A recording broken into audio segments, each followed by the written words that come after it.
यजुर्वेद की इन पंक्तियों के साथ करना चाहता हूं। ओम विश्वानि देव सविता दुरितानि परासु यत भद्रम तत् न आसु।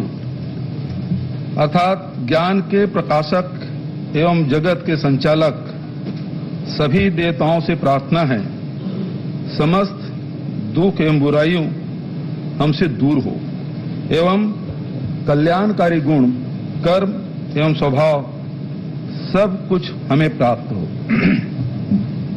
माननीय अध्यक्ष महोदय, मेरा सौभाग्य है कि भारत के आजादी के 75वीं सालगिरह के वर्ष में मैं अपनी सरकार का यह बजट प्रस्तुत कर रहा हूं। मुझे संतोष है कि बीते 3 वर्षों के दौरान हमारी सरकार ने आजादी के नायक राष्ट्रपिता महात्मा गांधी के सपनों को पूरा करने की दिशा में सार्थक कदम उठाए हैं। बापू की स्मृतियों को संजोने एवं उनके विचारों पर आधारित विकास के रास्ते को प्रदर्शित करने के लिए नवा रायपुर में सेवाग्राम की स्थापना की जाएगी। इस परियोजना की अनुमानित लागत 100 करोड़ है। वित्तीय वर्ष 2022-23 में इस पर व्यय हेतु नवीन मद में 5 करोड़ का प्रावधान है। हमने अपनी विरासत और विकास योजनाओं को लेकर जो कहा था उसे करके भी दिखाया, जिसके कारण ग्रामीण तथा वनांचलों में रोजगार के नए अवसर बने हैं तथा हमें ग्राम केंद्रित नई अर्थव्यवस्था स्थापित करने में सफलता मिली है। विकास के इस छत्तीसगढ़ मॉडल को राष्ट्रीय स्तर पर पहचान मिली है। हमारी सरकार द्वारा पहले वर्ष में ही 17,96,000 किसानों का 8,744 करोड़ रुपए का कृषि ऋण माफ किया गया। किसानों से धान खरीदी 25 रुपया प्रति क्विंटल की दर पर की गई। खरीफ 2018 के धान हेतु 15,77,000 किसानों को 6,022 करोड़ रुपए की बोनस राशि का तत्काल भुगतान किया गया। बस्तर के विकास का नया अध्याय शुरू करते हुए संभाग के जिलों में नारंगी वन क्षेत्र में से 30,439 हेक्टेयर भूमि राजस्व मद में वापस दर्ज की गई। हमारे इस कदम से वहां के निवासियों को कृषि एवं व्यवसाय हेतु पट्टे दिए जा सकेंगे, नए उद्योगों की स्थापना की जा सकेगी, शासकीय भवनों के निर्माण, सड़क एवं रेल मार्ग का विकास तथा अन्य गतिविधियों के लिए भी सरलता से भूमि उपलब्ध हो सकेगी। राजीव गांधी ग्रामीण भूमिहीन कृषि मजदूर न्याय योजना में 6,000 वार्षिक सहायता राशि दी जा रही है। इस वर्ष 3,54,513 भूमिहीन कृषि मजदूरों को 71 करोड़ 8 लाख की प्रथम किस्त का भुगतान किया जा चुका है। आगामी वर्ष से 6,000 वार्षिक सहायता की राशि को बढ़ाकर 7,000 करने की घोषणा करता हूं।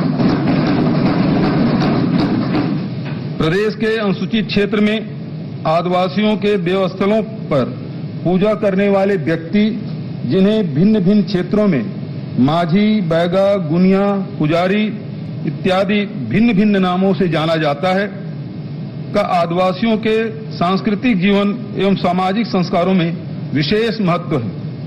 आदिवासियों के संस्कृति एवं सामाजिक संस्कार को जीवित रखने के लिए इनकी महत्वपूर्ण भूमिका है। इन पुजारियों, बैगा, गुनिया, माझी आदि, जिनमें आदिवासियों के देवस्थल के हाट पहाड़िया एवं बाजा मोहरिया भी शामिल है, को राज्य शासन द्वारा राजीव गांधी ग्रामीण भूमिहीन कृषि मजदूर न्याय योजना के अनुरूप लाभ दिए जाने की घोषणा करता हूं। सुराजी गांव के स्वप्न को साकार करने के लिए प्रदेश में स्थापित गोठान को महात्मा गांधी ग्रामीण औद्योगिक पार्क के रूप में विकसित किया जाएगा। इन औद्योगिक पार्कों में स्थानीय खाद्य उत्पादों एवं लघु अनुपज उत्पादों के मूल्य संवर्धन के लिए प्रसंस्करण इकाइयों की स्थापना की जाएगी। बांस एवं काष्ठ शिल्प, मेटल शिल्प तथा अन्य हस्तशिल्प से संबंधित लघु एवं कुटीर उद्योगों की स्थापना के लिए स्थानीय युवाओं को सहयोग दिया जाएगा। इन औद्योगिक पार्कों में तैयार किए जाने वाले उत्पादों का चयन हितग्राहियों के कौशल, कच्चे माल की उपलब्धता तथा तैयार उत्पाद के उपभोक्ताओं में मांग को ध्यान में रखते हुए किया जाएगा।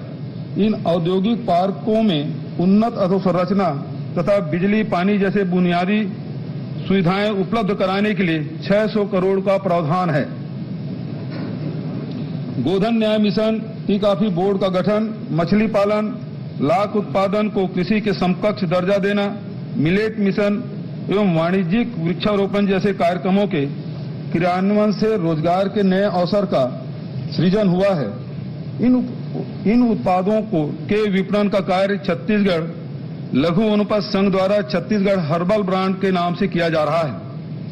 नगरीय एवं ग्रामीण क्षेत्रों में संचालित कौशल विकास कार्यक्रम का विभिन्न नवाचारी योजनाओं के साथ समन्वय एवं राज्य स्थित विशिष्ट शिक्षण संस्थाओं की विशेषज्ञता का लाभ लेते हुए रोजगार एवं स्वरोजगार की नवीन संभावनाओं पर कार्य किया जा रहा है।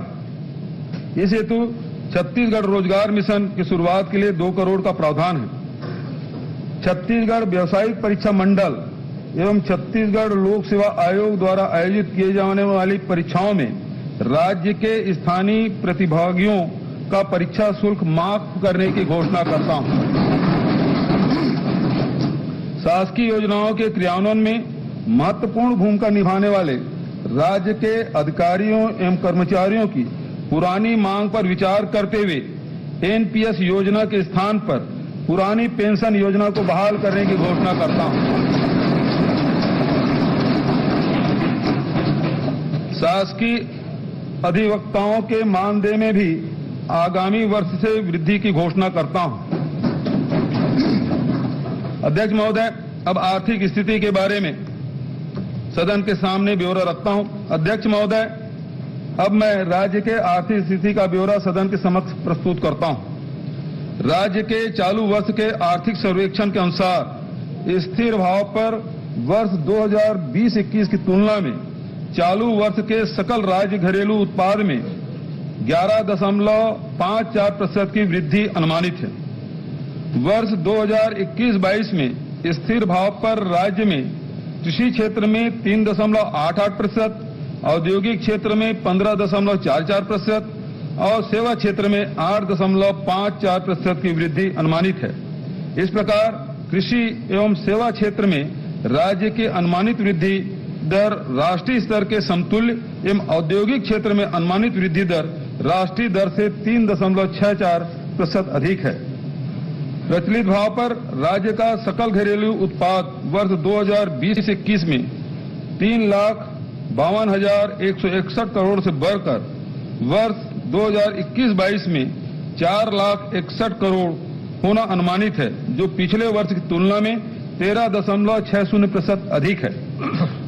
वर्ष 2021 में अनुमानित प्रति व्यक्ति आय 1,05,778 रुपये की तुलना में वर्ष 2021-22 में 1,18,401 रुपये का अनुमान है, जो कि गत वर्ष की तुलना में 11.93% अधिक है। वर्ष 2021-22 के राज्य बजट में केंद्रीय करों एवं केंद्रीय सहायता अनुदान मद में कुल 44,325 करोड़ का प्रावधान रखा गया था।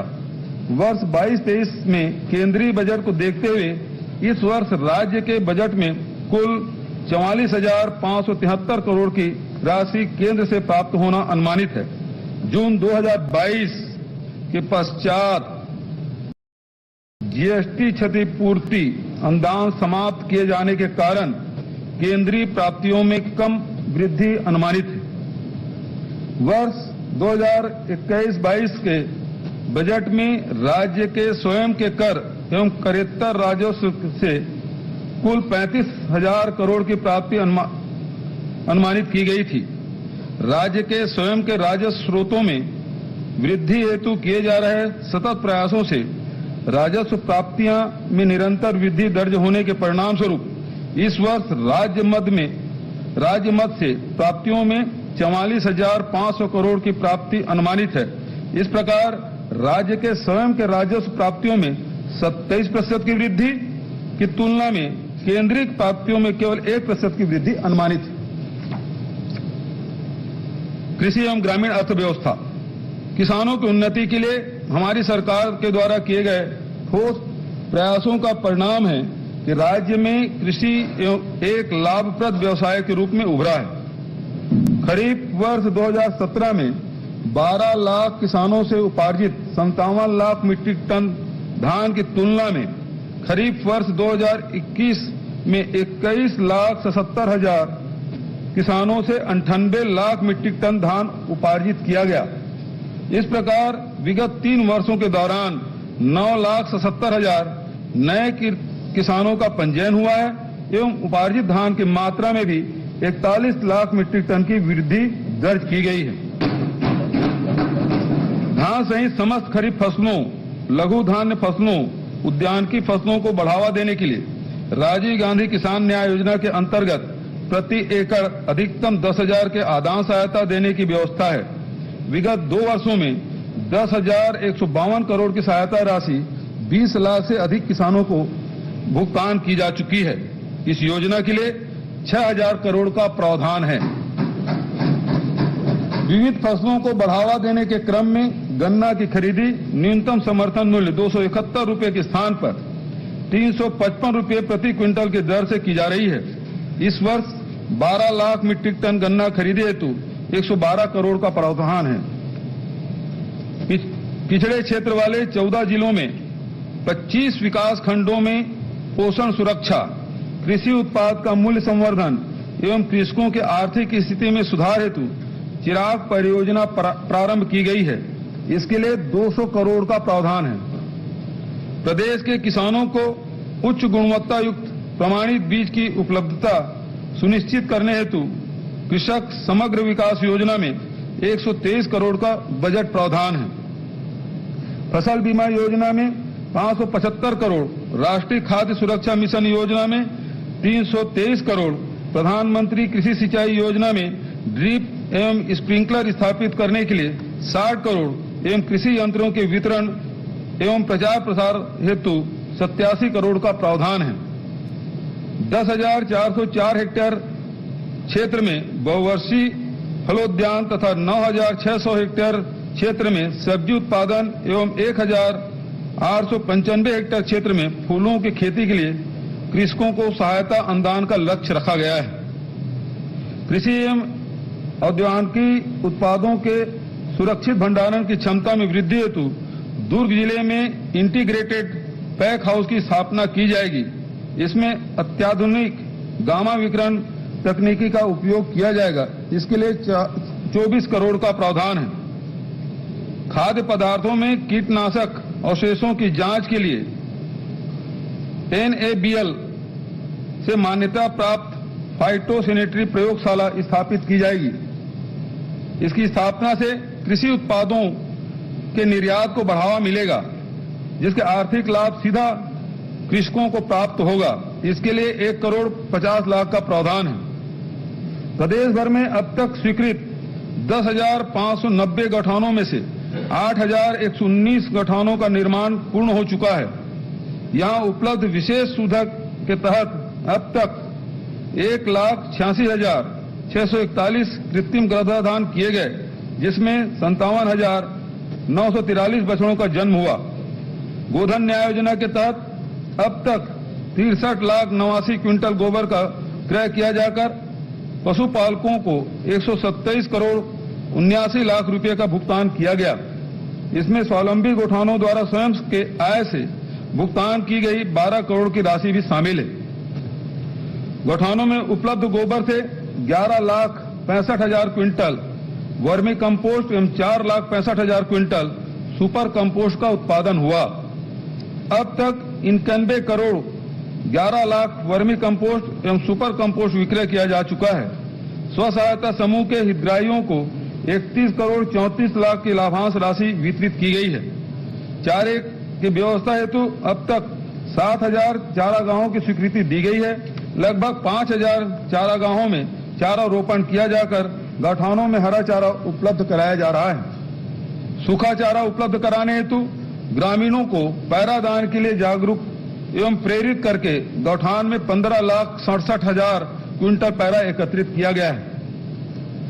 गौठानों को रूरल इंडस्ट्रियल पार्क के रूप में विकसित करते हुए अब तक 750 गौठानों में 21 तेल मिल, 28 दाल मिल, 40 आटा मिल एवं 680 मिनी राइस मिलों की स्थापना की गई है। सिंचाई परियोजना का वास्तविक लाभ किसानों तक पहुंचाने की दिशा में ठोस कदम उठाते हुए लघु एवं मध्यम सिंचाई योजनाओं पर हमने विशेष ध्यान दिया है। परिणाम स्वरूप 2018 में वास्तविक सिंचाई क्षेत्रफल 10,90,000 हेक्टेयर से बढ़ाकर अब 13,58,000 हेक्टेयर हो चुका है। वर्ष 2022-23 में 1,705 नवीन कार्यों के लिए 300 करोड़ का प्रावधान है। इन कार्यों में 2,32,000 हेक्टेयर क्षेत्र में सिंचाई क्षमता विकसित होगी। नवीन मद अंतर्गत 249 बृहद कार्य, 53 मध्यम कार्य, 835 लघु सिंचाई कार्य तथा 404 एनीकट एवं स्टाफ डैम निर्माण कार्य शामिल है।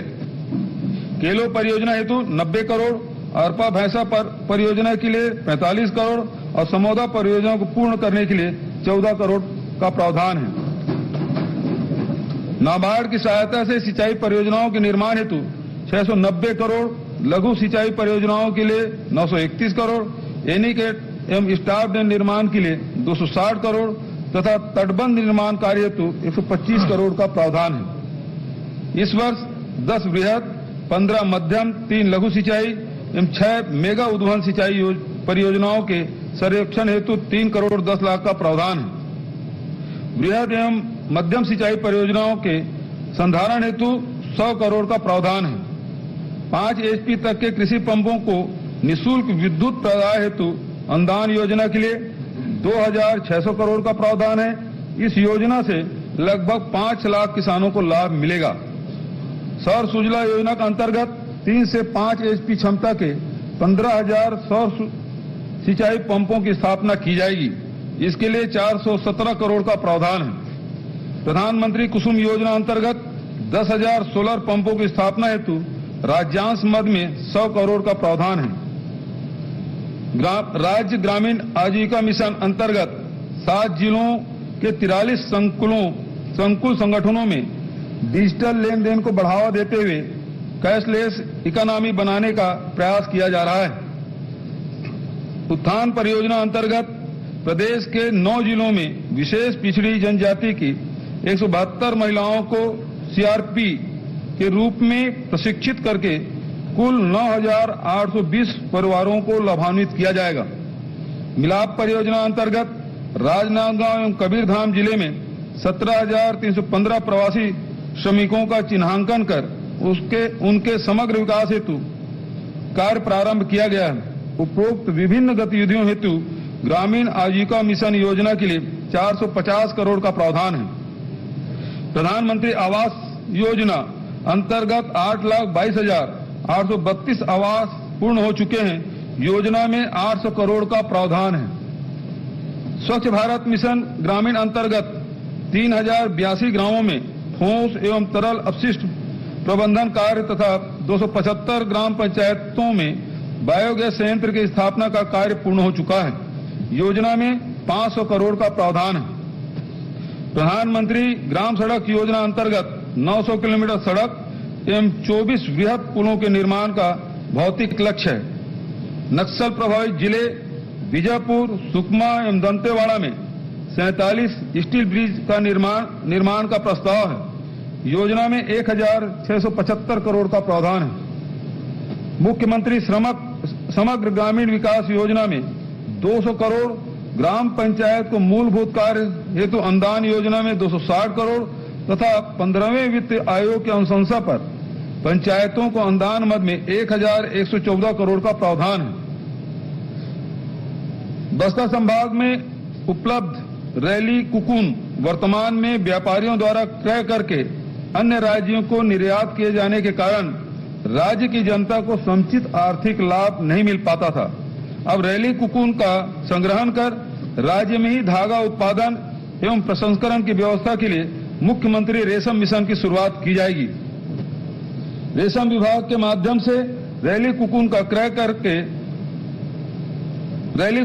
क्रय करने हेतु ग्राम नानगुर विकासखंड जगदलपुर में ककून बैंक की स्थापना की जाएगी।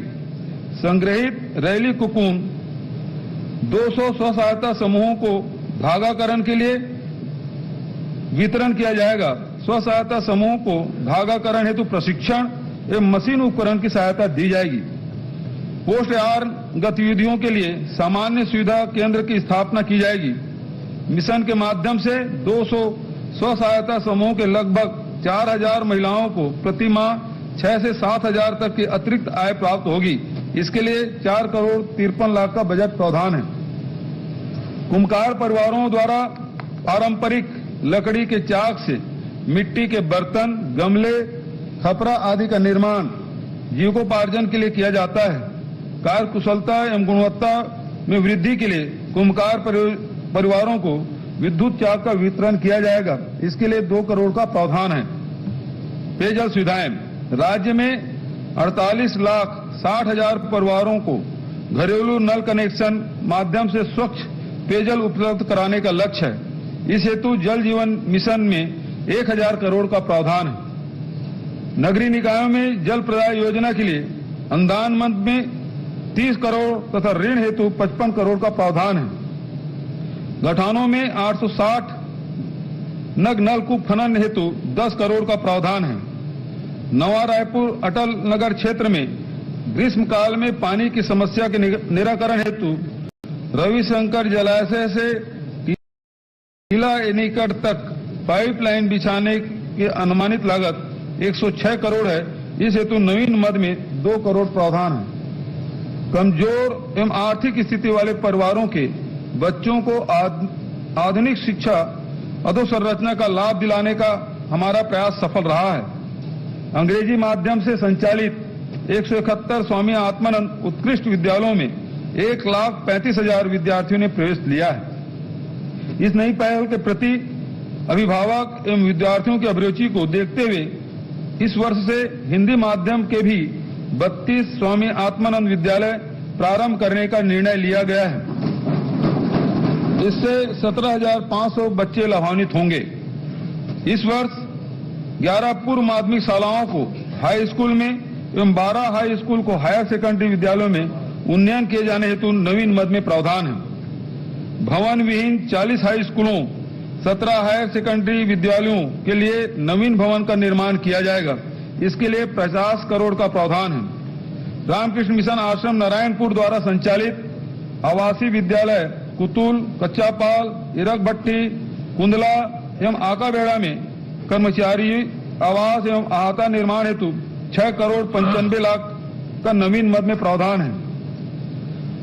अनुसूचित जाति एवं जनजाति वर्ग के विद्यार्थियों के लिए संचालित भवन विहीन छात्रावास आवासों हेतु 106 भवन का निर्माण किया जाएगा। इस हेतु 50 करोड़ का प्रावधान है। बस्तर जिला जगदलपुर, बासिंग जिला बालोद, माकड़ी जिला कोंडागांव में शासकीय महाविद्यालय एवं मुंगेली में शासकीय कन्या महाविद्यालय की स्थापना के लिए बजट में प्रावधान है। 16 शासकीय महाविद्यालयों में स्नातक स्तर पर नवीन संकाय तथा 23 शासकीय महाविद्यालयों में स्नातकोत्तर स्तर पर नवीन संकाय खोलने हेतु बजट में प्रावधान है। भवन विहीन 18 शासकीय महाविद्यालयों के लिए नवीन भवन का निर्माण तथा 22 महाविद्यालयों में अतिरिक्त अध्यापन कक्षों का निर्माण तथा शासकीय महाविद्यालय सीतापुर जिला सरगुजा में ऑडिटोरियम का निर्माण किया जाएगा।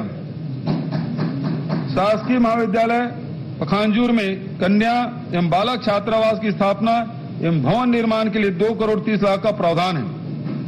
प्रदेश में 28 औद्योगिक प्रशिक्षण संस्थाओं में संबद्ध हायर सेकेंडरी स्कूल के विद्यार्थियों के मांग अनुसार नवीन ट्रेड प्रारंभ करने के लिए बजट में सेटअप एवं 10 करोड़ 96 लाख का प्रावधान है। महिला एवं बाल विकास, एकीकृत बाल विकास सेवा, मुख्यमंत्री बाल संदर्भ योजना, वजन त्योहार तथा नवा जतन कार्यक्रम जैसी योजनाओं एवं मुख्यमंत्री पोषण अभियान के समन्वित प्रयास से विगत 3 वर्षों के दौरान कुपोषण में 8.7% की कमी दर्ज की गई है। राष्ट्रीय परिवार स्वास्थ्य सर्वेक्षण 5 के मुताबिक राज्य में कुपोषण का प्रतिशत 31.3 है, जो कुपोषण के राष्ट्रीय औसत 32.1% से कम है। वर्ष 2019 में 4,33,000 कुपोषित बच्चों को चिन्हांकित करके मुख्यमंत्री सुपोषण अभियान प्रारंभ किया गया था। इनमें से 1,72,000 बच्चे अब तक कुपोषण के कुचक्र से बाहर आ चुके हैं। छत्तीसगढ़ महिला कोष द्वारा वितरित महिला स्व सहायता समूह का 12 करोड़ 77 लाख का बकाया ऋण माफ किया गया है। इस योजना में दिए जाने वाले प्रथम ऋण की सीमा 50,000 से बढ़ाकर 1 लाख से 2 लाख तक कर दी गई है। प्रथम ऋण को सफलतापूर्वक वापस करने पर 2 लाख से 4 लाख तक के द्वितीय ऋण का प्रावधान किया गया है। छत्तीसगढ़ महिला कोष के लिए वर्ष 18-19 की तुलना में वर्ष 22-23 के प्रावधान में 30% की वृद्धि करते हुए 5 करोड़ 20 लाख का प्रावधान किया गया है। स्वास्थ्य सुविधाएं, प्रदेश की स्वास्थ्य सुविधाओं को सुदृढ़ बनाने हेतु नवीन भवनों का निर्माण, आधुनिक लैब एवं उपकरणों की स्थापना के साथ साथ अतिरिक्त मानव संसाधन की व्यवस्था हेतु प्रयास किए गए हैं। विगत 2 वर्षों के दौरान स्वास्थ्य विभाग में 2,409 पदों पर भर्ती की गई, जिसमें चिकित्सा अधिकारी 1,329, बहुउद्देशीय पुरुष स्वास्थ्य कार्यकर्ता 282 एवं बहुउद्देशीय महिला स्वास्थ्य कार्यकर्ता 328, लैब टेक्नीशियन 278 एवं तृतीय एवं चतुर्थ श्रेणी के 192 कर्मचारी सम्मिलित हैं। राष्ट्रीय गुणवत्ता आश्वासन कार्यक्रम के तहत राज्य के 3 जिले अस्पताल एवं 18 प्राथमिक स्वास्थ्य केंद्र सहित कुल 27 अस्पतालों को भारत सरकार के स्वास्थ्य एवं परिवार कल्याण मंत्रालय द्वारा गुणवत्ता प्रमाण पत्र प्रदान किया गया है।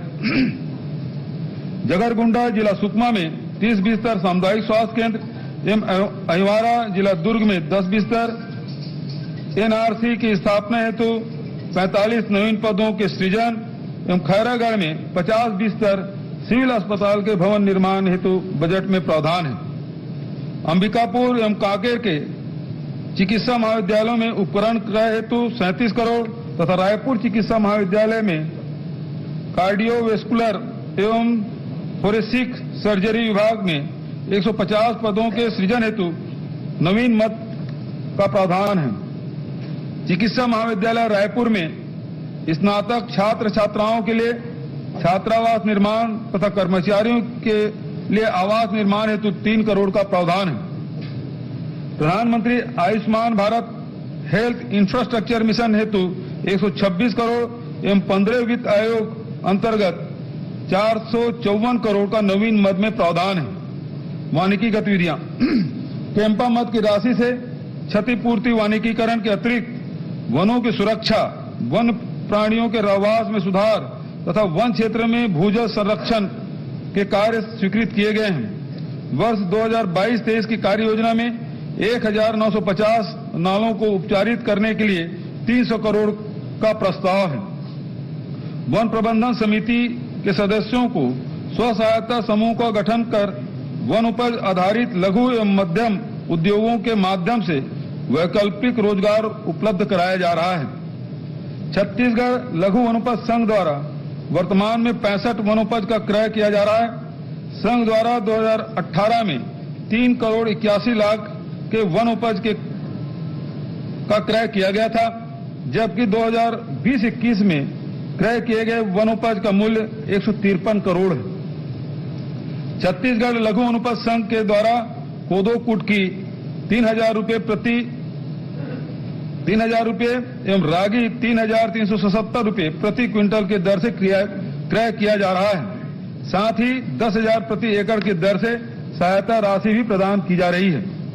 प्रदेश के विभिन्न स्व सहायता समूहों द्वारा उत्पादित सामग्री के विक्रय हेतु प्रत्येक नगरीय निकाय क्षेत्र में सी मार्ट की स्थापना की जाएगी। इसके लिए 5 करोड़ का प्रावधान है। नगरीय सुविधाएं, नागरिकों को उचित मूल्य पर जेनरिक दवाइयां एवं सर्जिकल सामान उपलब्ध कराने के लिए 136 Shri Dhanvantari generic medical store की स्थापना की गई है। इस योजना के तहत अब तक 17 करोड़ 92 लाख बाजार मूल्य की दवाइयों पर 10 करोड़ रुपए की छूट देते हुए 5,92,000 नागरिकों को लाभान्वित किया गया है। मुख्यमंत्री शहरी स्लम स्वास्थ्य योजना के तहत 14 नगर निगमों में 60 मोबाइल एम्बुलेंस एवं दाई दीदी क्लिनिक का संचालन किया जा रहा है। योजना की सफलता को देखते हुए इसे प्रदेश के समस्त नगर पालिका एवं नगर पंचायतों के लिए भी लागू किया जाएगा। इसके लिए 50 करोड़ का प्रावधान है। शहरी निर्धन परिवारों को आवास उपलब्ध कराने हेतु मोर जमीन मोर मकान तथा मोर मकान मोर चिन्हारी योजना के लिए 450 करोड़ का प्रावधान है। आर्थिक गतिविधियों को गति प्रदान करने के उद्देश्य से नगरीय निकायों के संपत्ति के ऑफसेट मूल्य को कलेक्टर गाइडलाइन में निर्धारित दर से 30% कम करने की घोषणा करता हूं। मिशन अमृत 2.0 के तहत शहरों में स्वच्छ एवं सुरक्षित जल तथा समस्त घरों में नल कनेक्शन प्रदान करने के लिए 200 करोड़ एवं नगरीय निकायों को जल आवर्धन योजना में 380 करोड़ का प्रावधान है। कोरबा, दंतेवाड़ा, शक्ति, श्रीनारायण एवं चंद्रपुर में सीवरेज ट्रीटमेंट प्लांट स्थापना हेतु 20 करोड़ का प्रावधान है। खेल एवं युवा कल्याण गतिविधियां। राज्य के युवा शक्ति को संगठित कर प्रदेश के विकास में सहभागिता बढ़ाने हेतु राजीव युवा मितान क्लब का गठन किया जा रहा है। ग्रामीण क्षेत्रों में 11,664 एवं नगरीय क्षेत्र में 1,605 क्लबों का गठन किया जाएगा। इसके लिए 75 करोड़ का प्रावधान है। नारायणपुर जिले में आदिवासी विद्यार्थियों के मलखम कौशल को निखारने के लिए मलखम अकादमी की स्थापना की जाएगी। इसके लिए 2 करोड़ 63 लाख का प्रावधान है। लाभांडी जिला रायपुर में निर्माणाधीन टेनिस अकादमी के सेटअप एवं फर्नीचर उपकरण के लिए 1 करोड़ 70 लाख का प्रावधान है। जनप्रतिनिधियों के माध्यम से स्थानीय विकास गतिविधियां। जनता के मांग के अनुरूप स्थानीय विकास के कार्यों की त्वरित स्वीकृति दिए जाने के उद्देश्य से विधायक निधि की राशि 2 करोड़ से बढ़ाकर 4 करोड़ करने की घोषणा करता हूं।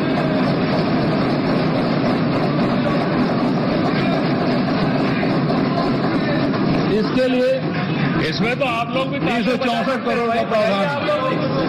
इसमें तो ताली आप लोग भी बजाइए भाई। धन्यवाद धन्यवाद। क्या क्या निकल रहा है देखते हो, एक बार तो बोल दो क्या क्या निकल रहा है। कर रहे हैं, दिल से कर रहे हैं। प्रभारी मंत्री के कटनी में भी बंद करवा दो। चंद्राकर जी क्या ख्याल है आपका? जिला पंचायत अध्यक्षों हेतु जिला पंचायत अध्यक्षों हेतु 15 लाख, उपाध्यक्षों हेतु 10 लाख एवं सदस्यों हेतु वो थाली बजा रहे हैं 4 लाख। धर्मजीत भैया मैं फिर से पढ़ देता हूं, आप सुने नहीं। जिला पंचायत अध्यक्षों हेतु 15 लाख, उपाध्यक्षों हेतु 10 लाख एवं सदस्यों हेतु 4 लाख प्रति वर्ष के मान से जिला पंचायत विकास निधि योजना में 22 करोड़ का प्रावधान है। जनपद पंचायत अध्यक्षों हेतु 5 लाख, उपाध्यक्षों हेतु 3 लाख एवं सदस्यों हेतु 2 लाख प्रति वर्ष के मान से जनपद पंचायत विकास निधि योजना के लिए 66 करोड़ का प्रावधान है। जिला पंचायत, जनपद पंचायत एवं ग्राम पंचायत के पदाधिकारियों के मानदेय में भी वृद्धि की गई है। जिला पंचायत अध्यक्षों का मानदेय 15,000 से बढ़ाकर 25,000, जिला पंचायत उपाध्यक्षों मानदेय 10,000 से बढ़ाकर 15,000 एवं जिला पंचायत सदस्यों का मानदेय 6,000 से बढ़ाकर 10,000 प्रति माह किया जाएगा। जनपद पंचायत अध्यक्षों का मानदेय 6,000 से बढ़ाकर 10,000, जनपद पंचायत उपाध्यक्षों को मानदेय 4,000 से बढ़ाकर 6,000 एवं जनपद पंचायत सदस्यों के मानदेय 1,500 से बढ़ाकर 5,000 प्रति माह करने की घोषणा करता हूं। सरपंचों का भत्ता 2,000 से बढ़ाकर 4,000 एवं पंचों का भत्ता 200 रुपया से बढ़ाकर 500 रुपया प्रति माह किया गया है। इसके लिए 184 करोड़ का प्रावधान है। ग्राम पंचायतों को और अधिक आत्मनिर्भर एवं सशक्त बनाने की कड़ी में अधुसूचित क्षेत्रों में रेत खदानों का संचालन पंचायतों द्वारा किए जाने की घोषणा करता हूं। साथ ही किसी भी ग्राम पंचायत की सहमति के बिना पंचायत क्षेत्र में कोई भी खदान संचालित नहीं की जाएगी। अबूझ मार्ग क्षेत्र में के 237 ग्राम अब तक असर्वेक्षित होने के कारण यहां के किसान विभिन्न योजनाओं के लाभ से वंचित थे। इस क्षेत्र के 9 गांवों का सर्वे पूरा करके 676 किसानों को अस्थायी भू अभिलेख दिया जा चुका है। शेष ग्रामों का सर्वेक्षण शीघ्र पूर्ण किया जाएगा। राजस्व एवं पुलिस प्रशासन प्रदेश में 6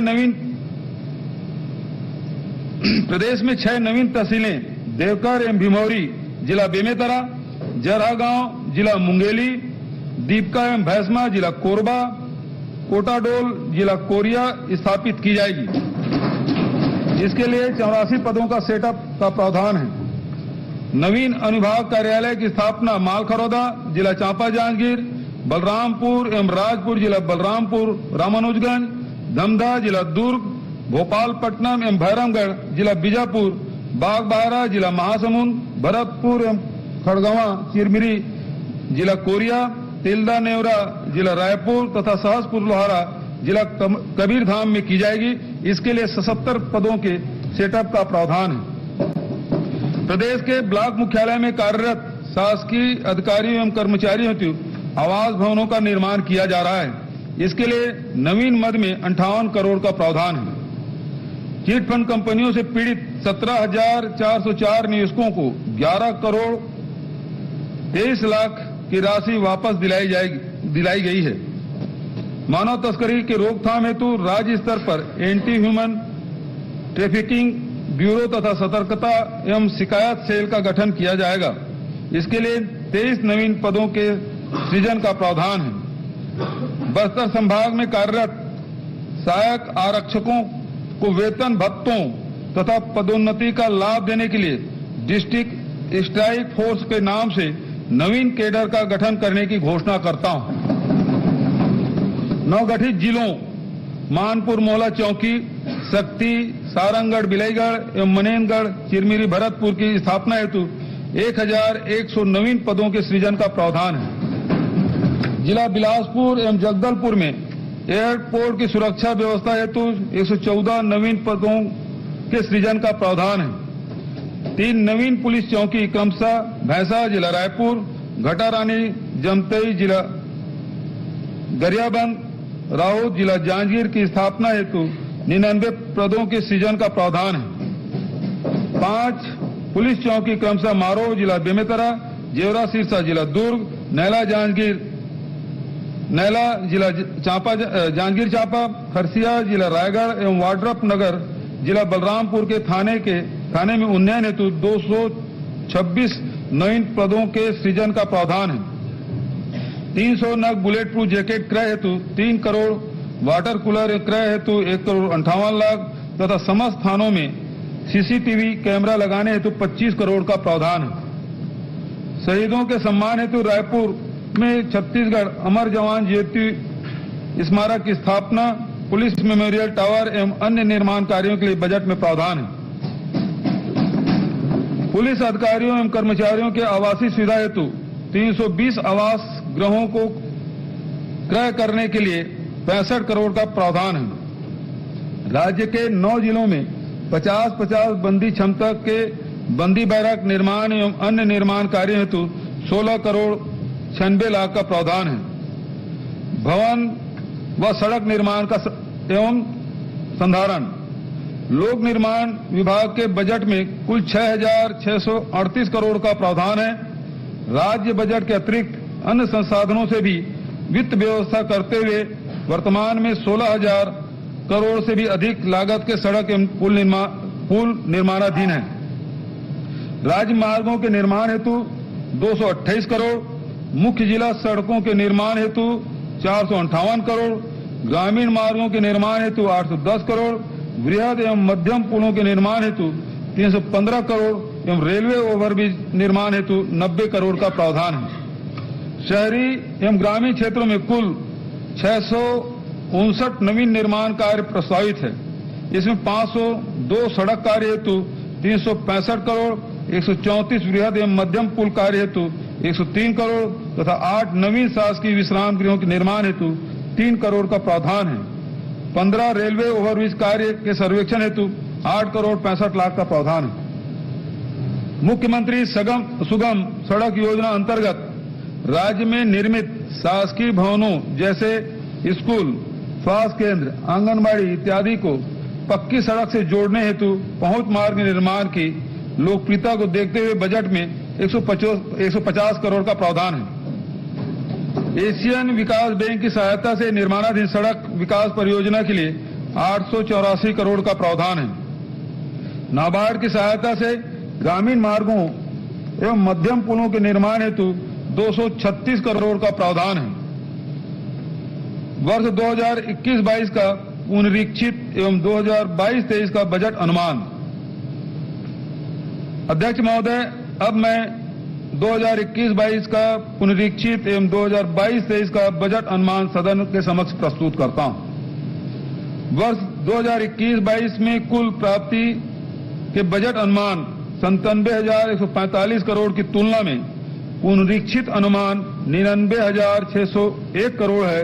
इस प्रकार बजट अनुमान की तुलना में पुनरीक्षित अनुमान में 2.52% की वृद्धि अनुमानित है। कुल प्राप्तियों में होने वाली वृद्धि को देखते हुए अधिक आवश्यकता वाली योजनाओं हेतु अतिरिक्त राशि दिए जाने का प्रस्ताव है। परिणाम स्वरूप कुल व्यय का बजट अनुमान 97,106 करोड़ से बढ़कर पुनरीक्षित अनुमान 99,559 करोड़ प्रस्तावित किया गया है। वर्ष 2022-23 में 1,04,000 करोड़ की कुल प्राप्ति का बजट अनुमान है, जो गत वर्ष के अनुमानित बजट प्राप्तियों में से 7% अधिक है। कुल प्राप्तियों में राज्य के राजस्व प्राप्तियां 44,500 करोड़, केंद्र से प्राप्तियां 44,573 करोड़ एवं पूंजीगत व्यय 14,927 करोड़ अनुमानित है। वर्ष 2022-23 के लिए विनियोग का आकार 1,12,603 करोड़ का है। सकल व्यय से ऋणों की अदायगी एवं पुनर्प्राप्तियों को घटाने पर शुद्ध व्यय 1,04,000 करोड़ अनुमानित है। राजस्व व्यय 88,372 करोड़ एवं पूंजीगत व्यय 15,241 करोड़ है। वर्ष 2022-23 में पूंजीगत व्यय कुल व्यय का 14.6% है। प्रदेश में अनुसूचित जनजाति एवं अनुसूचित जाति वर्ग के विकास के लिए अनुसूचित जनजाति उपयोजना मद में 33% एवं अनुसूचित जाति उपयोजना मद में 12% का बजट प्रावधान किया गया है। वर्ष 2022-23 के बजट में सामाजिक क्षेत्र के लिए 37%, आर्थिक क्षेत्र के लिए 40% एवं सामान्य सेवा क्षेत्र के लिए 23% का प्रावधान किया गया है। राजकोषीय स्थिति। अध्यक्ष महोदय, राज्य का स्थापना व्यय प्रतिवर्ष बढ़ रहा है। राज्य के सभी वर्ग के लोगों को कल्याणकारी योजनाओं का समुचित लाभ देने के लिए भी प्रतिवर्ष अधिक राशि की आवश्यकता को देखते हुए राज्य के स्वयं के राजस्व को बढ़ाने की दिशा में हम निरंतर प्रयत्नशील हैं। राज्य में कर एवं करेत्तर राजस्व अर्जन करने वाले विभागों में प्रचलित कराधान नियम, अधिनियम, प्रचलित कर दरों तथा अन्य सुसंगत दस्तावेजों का अध्ययन एवं समीक्षा करके कर वृद्धि के सुझाव प्रस्तुत करने हेतु वित्त विभाग के अंतर्गत करावर्धन प्रकोष्ठ का गठन किया जाएगा। पंजीयन विभाग के द्वारा अभिलेखों के पंजीयन शुल्क पर रोजगार एवं युवा विकास ऊपर अधिरोपित किया जाएगा, जिससे 100 करोड़ की अतिरिक्त आय होगी। मार्च 2021 की स्थिति में राज्य का ऋण भार कुल बजट की तुलना में 80% तथा राज्य के सकल घरेलू उत्पाद की तुलना में ऋण भार 22% है, जो कि भारत सरकार एवं अन्य राज्यों की तुलना में काफी बेहतर है। राज्य के आय व्यय को संतुलित रखने की दृष्टि से व्यय में मितव्ययता संबंधित प्रावधानों को आगे भी निरंतर रखा जाएगा। राज्य का सकल वित्तीय घाटा 14,600 करोड़ अनुमानित है, जो कि राज्य के सकल घरेलू उत्पाद का 3.3% है। वर्ष 2022-23 हेतु कुल प्राप्तियां 1,04,000 करोड़ के विरुद्ध शुद्ध व्यय 1,04,000 करोड़ अनुमानित है। राज्य के कुल राजस्व प्राप्तियां 89,073 करोड़ एवं कुल राजस्व व्यय 88,372 करोड़ अनुमानित है। अतः वर्ष 2022-23 में कुल 701 करोड़ का राजस्व अधिक रेवेन्यू सरप्लस अनुमानित है। कर प्रस्ताव अध्यक्ष महोदय, वर्ष 2022-23 के लिए कोई कर प्रस्ताव नहीं है। इस प्रकार वर्ष 2022-23 का वार्षिक वित्तीय वितरण एवं अनुदान की मांगे सदन के समक्ष प्रस्तुत करता हूं।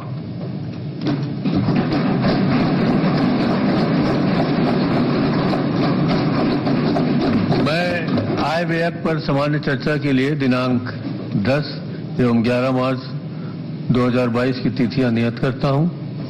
आय व्यय में सम्मिलित अनुदानों की मांगों पर कटौती प्रस्तावों की सूचना गुरुवार दिनांक 10 मार्च 2022 को पूर्वाह्न 11 बजे तक दी जा सकती है। कटौती प्रस्ताव के प्रपत्र सूचना कार्यालय से प्राप्त कर सकते हैं। माननीय मुख्यमंत्री की ओर से विधानसभा परिसर पर स्थित सेंट्रल हॉल में भोजन की व्यवस्था की गई है। समस्त माननीय मंत्रीगण, सदस्यगण, पत्रकारगण एवं शासन के वरिष्ठ अधिकारीगण सादर आमंत्रित हैं। सभा की कार्रवाई गुरुवार दिनांक 10 मार्च 2022 को 11 बजे दिन तक के लिए स्थगित।